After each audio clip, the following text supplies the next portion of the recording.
Hello students, welcome again in my channel Vijay sir nursing classes. Dear students, आज की इस class में discuss करेंगे आपका लेब्रेंथाइटिस के बारे में। ठीक है, फर्स्ट देखते हैं आपका डेफिनेशन के बारे में। Inflammation of the inner ear और the nerves that connect the inner ear to the brain. यानी जब भी हमारे जो इनर ईयर होता है उसमें जब भी इन्फ्लामेशन हो जाती है तो इसे हम बोलते हैं लेब्रेंथाइटिस। और इसमें हमारी जो नर्व्स होती हैं उसमें भी आपका इन्फ्लामेशन हो जाता है। And that connect the inner ear to the brain, जो हमारे जो नर्व्स हमारे इनर एयर और ब्रेन को कनेक्ट करती है। जब भी इनमें भी क्या होता है, इन्फ्लामेशन हो जाता है तो उससे हम आपका लेब्रेंथाइटिस बोलते हैं। इसके रिस्क फैक्टर के बारे में तो फर्स्ट है आपका हिस्ट्री ऑफ एलर्जी। और बाय द कोई पर्सन है उसको एलर्जी की हिस्ट्री थी, ठीक है, उसके द्वारा डेवलप हो सकता है।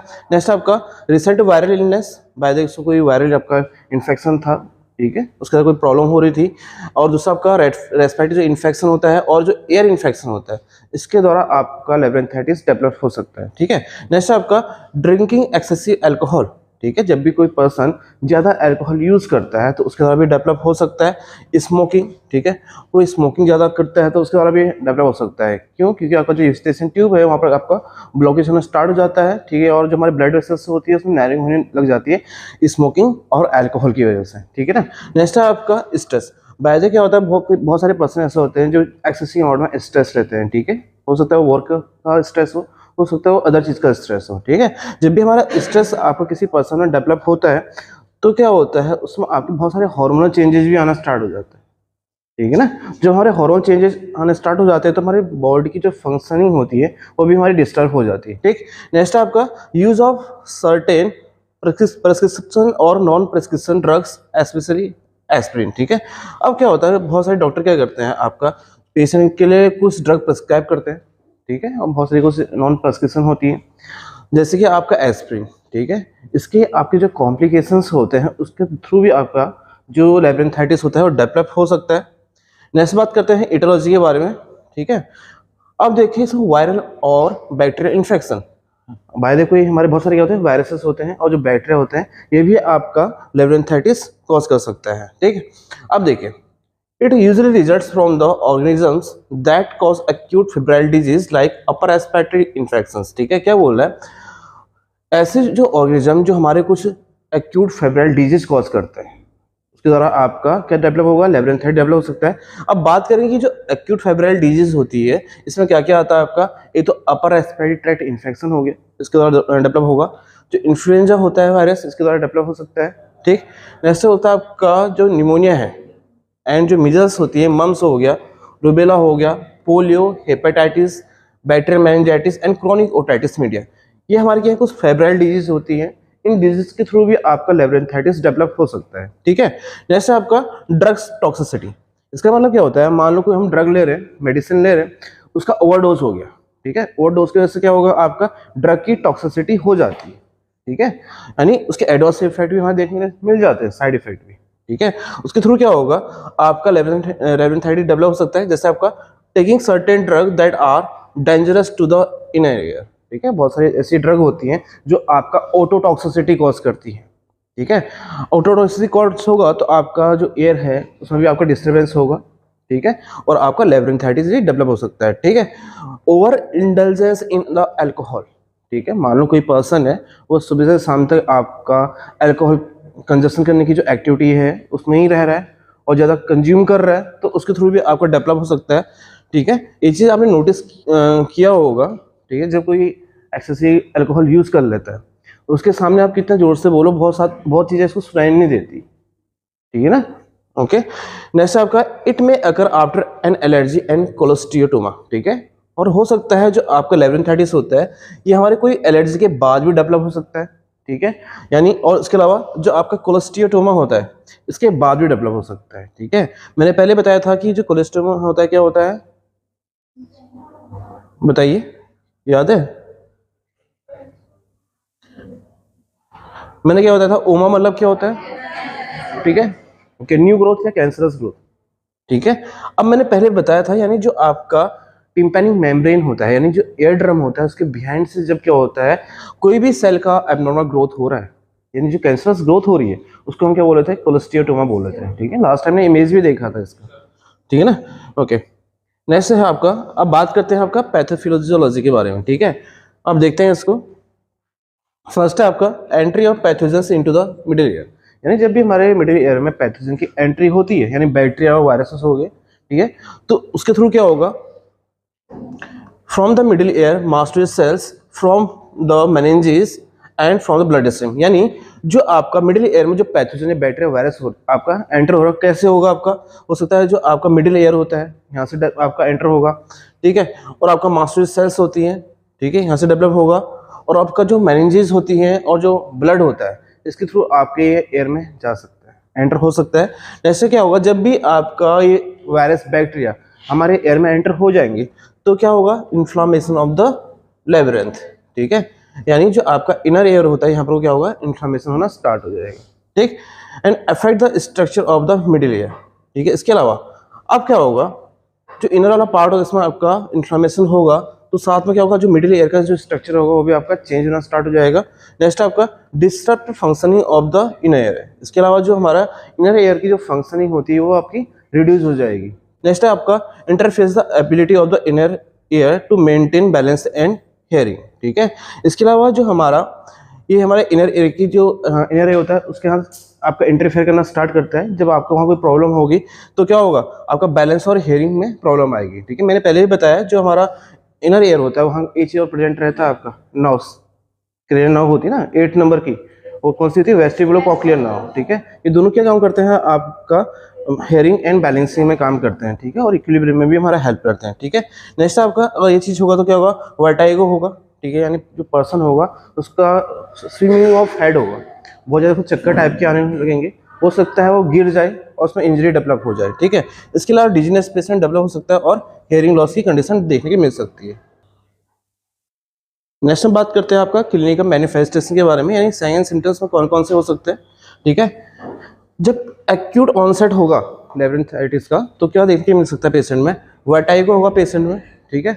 जब भी क्या होता है, मोस्टली जब चक्कर भी आते हैं तो आपने देखा होगा नोजिया और वोमिटिंग की कंडीशन भी बनती है, ठीक है ना, तो याद रखना वर्टाइगो, नोजिया एंड वोमिटिंग, ठीक है, ये जो आपके एक्यूट ऑनसेट होगा डिजीज का तो ये चीज देखने के लिए मिलेगा।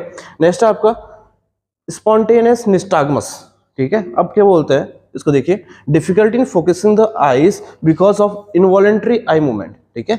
जब भी हमारा क्या होता है, आई का इनवॉलेंट्री क्या होता है, मूवमेंट होता है, तो हमारी जो आई होती है एक जगह फोकस नहीं हो पाती, ठीक है, उसको क्या बोलते हैं, हम आपका स्पॉन्टेनियस निस्टाग्मस बोलते हैं, ठीक है ना। नेक्स्ट आपका डिजीनस पेशेंट को फील होगा। इसके अलावा टाइनिटस होगा, टाइनिटस मतलब क्या था आपका, ringing sensation in the year, ठीक है ना। नेक्स्ट है hearing loss in affected year, और जो आपका अफेक्टेड ईयर होगा उसमें क्या होगा, हेयरिंग लॉस की कंडीशन डेवलप हो जाएगी, ठीक है ना। नेक्स्ट आपका purulent drainage in case of bacterial infection, ठीक है, यानी बाय द वे पेशेंट को क्या हुआ, एयर में बैक्टीरियल इन्फेक्शन हुआ तो कैसा ड्रेनेज होगा, पुरुलेंट आपका डिस्चार्ज होगा, ड्रेनेज होगा, ठीक। नेक्स्ट आपका while other symptom usually subside in 3 to 6 week period and hearing loss is usually permanent, इसमें क्या होगा, बहुत सारे जो सिम्टम होते हैं वो 3 से 6 वीक में आपका क्या हो जाएंगे, कम हो जाएंगे, ठीक है, सबसाइड भी हो जाएंगे, लेकिन जो आपका हेयरिंग लॉस होगा वो क्या रहेगा, परमानेंट रहेगा इसमें, ठीक है। नेक्स्ट हम बात करते हैं आपका डायग्नोस्टिक फाइंडिंग या डायग्नोस्टिक इवैल्यूएशन, ठीक है, यानी हम कौन कौन सी इसमें इन्वेस्टिगेशन कर सकते हैं, ठीक है। फर्स्टली तो हम क्या करेंगे, पेशेंट का हिस्ट्री कलेक्ट करते हैं, पूछते हैं पेशेंट को कि आपको पहले पास्ट में कोई एयर की डिजीज तो नहीं हुई थी, ओटाइटिस मीडिया, ठीक है, इसके अलावा कोई इन्फेक्शन तो नहीं हुआ था, इसकी हिस्ट्री कलेक्ट करेंगे। नेक्स्ट आपका कंप्लीट फिजिकल एग्जामिनेशन करेंगे एंड न्यूरोलॉजिकल एग्जामिनेशन भी करेंगे पेशेंट का, ठीक है। न्यूरोलॉजिकल एग्जामिनेशन क्यों करेंगे हम, पेशेंट को वर्टाइगो हो रहा है, ठीक है ना, डिजीनेस भी हो रहा है, ओके, साथ में हो सकता है उसकी कोई नर्व डैमेज तो नहीं है, उसकी वजह से ये चीज़ कंडीशन नहीं आ रही है, उसको भी हम क्या करेंगे, एग्जामिन करेंगे। नेक्स्ट आपका ऑडियोमेट्री टेस्ट करेंगे पेशेंट का, ताकि क्या कर सके, जो पेशेंट का हेयरिंग लॉस हो रहा है उसके लेवल को हम क्या कर सके, असिस्ट कर सके, ठीक। नेक्स्ट आपका culture and sensitive test if purulent discharge is present, मान लो क्या है पेशेंट के एयर से डिस्चार्ज हो रहा था, ठीक है, उसको हम क्या करेंगे, टेस्ट करेंगे, ताकि हम ये आइडेंटिफाई कर सके इसमें कौन सा हमारा बैक्टीरिया है और किस वजह से इसमें डेवलप हो रहा है, वो बैक्टीरिया है या वायरस है, ठीक है। अब देखो बाय द वायरस की वजह से कोई डिजीज होती है तो उसको एंटीवायरल ड्रग देंगे, ठीक है, बैक्टीरिया की वजह से तो उसको क्या देंगे, एंटीबैक्टीरियल देंगे, ठीक है ना। नेक्स्ट आपका ईईजी करेंगे, ईईजी मतलब क्या होता है, इलेक्ट्रोइंसेफेलोग्राम, ठीक है। यानी जब भी हमारे क्या होता है, ब्रेन की इलेक्ट्रिकल एक्टिविटी होती है, उसको चेक करना होता है, तो क्या करते हैं हम, ईईजी, इलेक्ट्रोइंसेफेलोग्राम, ठीक है। क्योंकि पेशेंट को क्या हो रहा है, वर्टाइगो हो रहा है, ठीक है, स्विमिंग ऑफ हेड हो रहा है, डिजीनेस उसको कंटिन्यूस आ रहा है, और साथ में क्या हो रहा है, वोमिटिंग भी आ रहा है, और वोमिटिंग सेंटर क्या है हमारा, ब्रेन में ही है, ठीक है, मेडुला ऑब्लिंगेटा, ठीक है ना। नेक्स्ट आपका ईएनजी। ईएनजी का फुल फॉर्म पता है आपको?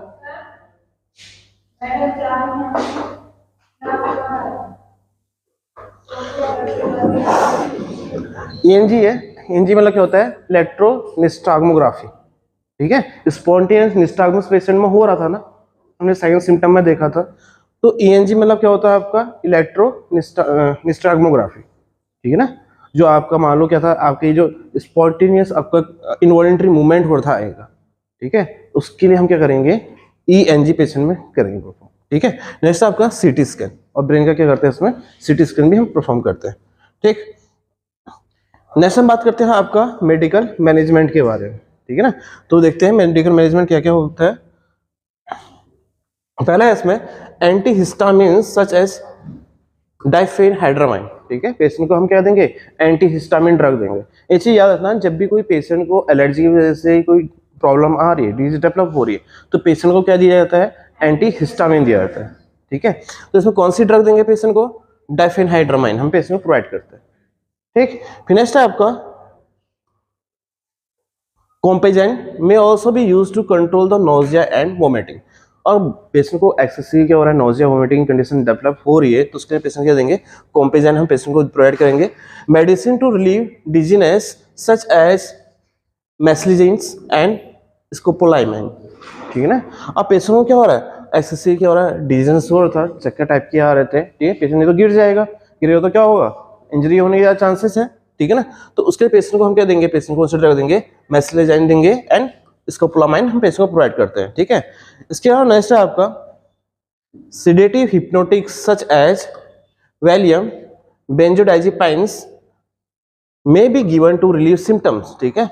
इसके अलावा पेशेंट को हम क्या देते हैं, सिडेटिव हिप्नोटिक्स भी प्रोवाइड करते हैं, ठीक है, जिसमें हम कौन सी ड्रग पेशेंट को प्रोवाइड करते हैं, तो बेंजोडाइजिपाइन्स प्रोवाइड करते हैं एंड वैलियम हम पेशेंट को प्रोवाइड करते हैं, ठीक है। और जो बेंजोडाइजिपाम्स होती है, इसमें क्या आता है आपका डाइजिपाम, ये आपने देखा होगा, ठीक है, हॉस्पिटल्स में, एंड लोजिपाम हम पेशेंट को प्रोवाइड करते हैं, ठीक। नेक्स्ट आपका, अब पेशेंट को क्या प्रोवाइड करेंगे, एंटी इमेटिक ड्रग भी प्रोवाइड करेंगे, ठीक है, वोमिटिंग के लिए, ओके। इसमें कौन सी आती है, प्रोमेथाजन आती है, ठीक है। मेटोक्लोप्रामाइड हम पेशेंट को प्रोवाइड कर सकते हैं, ठीक है, to manage nausea and vomiting, okay. Next आपका vestibular rehabilitation is often recommended, ठीक है। अब क्या होता है, जो हमारा वेस्टिबुलर रिहेबिलिटेशन होता है पेशेंट को हमारा रिकमेंड किया जाता है इस चीज़ के लिए, ठीक है। नेक्स्ट है आपका सर्जिकल मैनेजमेंट। इसमें देखते हैं आपका surgical drainage of infected area of the middle and inner ear. यानी मान लो क्या हो रहा है, पेशेंट का जो मिडिल एयर था वहाँ भी आपका, ठीक है, फ्लूइड था, इन्फेक्शन डेवलप हुआ तो क्या होगा, फ्लूइड वहाँ भी डेवलप होगा, एंड जो इनर ईयर होता है उसके में भी क्या होता है, फ्लूइड आपका फिल हो गया, तो उसे करना है ड्रेनेज करना है, ठीक है। सर्जरी हम इंसिजन बनाएंगे ताकि उसको रिमूव कर सके, ठीक है।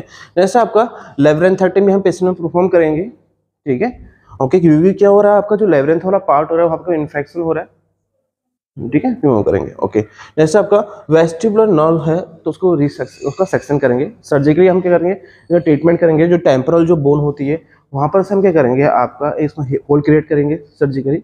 तो उसके बाद क्या करते हैं, जो आपका जो वेस्टिबुलर नर्व होती है इसका हम सेक्शन करेंगे, ठीक है। कि जो वेस्टिबुलर नर्व होती है किसके काम आती है, इक्विलिब्रियम और किसके, बैलेंस के लिए, ठीक है। वर्टाइगो होगा तो क्या होगा, चक्कर आएंगे ना ज़्यादा, ठीक है, तो गिर जाओगे, तो किसका, हाँ, तो किसको सॉल्व करना पड़ेगा, वेस्टिबुलर जो नर्व होता है उसको, ठीक। और मैंने पहले ही बताया था इसमें जो आपके और सिम्टम होंगे विद इन 4 to 6 वीक तो आपका क्या रहेगा, वो आपके करेक्ट हो जाएंगे, लेकिन आपका जो हेयरिंग लॉस है वो क्या रहेगा, परमानेंट रहेगा, ठीक है ना। जैसे हम बात करते हैं कॉम्प्लिकेशंस के बारे में। कॉम्प्लिकेशन क्या बोला है, इंजरी टू सेल्फ और other during the attack of vertigo, ठीक है। यानी जब पेशेंट को क्या होगा, वर्टाइगो होगा, तो उसके दौरान मान लो क्या है, किसी पेशेंट को आपका वर्टाइगो कंडीशन आ रही है, उसमें बहुत ज़्यादा मूवमेंट भी होगा, ठीक है, इधर गिरना स्टार्ट होगा, तो हो सकता है जो दूसरे पर्सन हो उसको भी आपका इंजरी हो जाए और वो साथ में खुद को भी चोट पहुंचा सकता है, ठीक है ना। नेक्स्ट है आपका परमानेंट हियरिंग लॉस, और इसमें पेशेंट में क्या रहेगा, परमानेंट हियरिंग लॉस की कंडीशन देखने को मिलेगी। ठीक, ओके।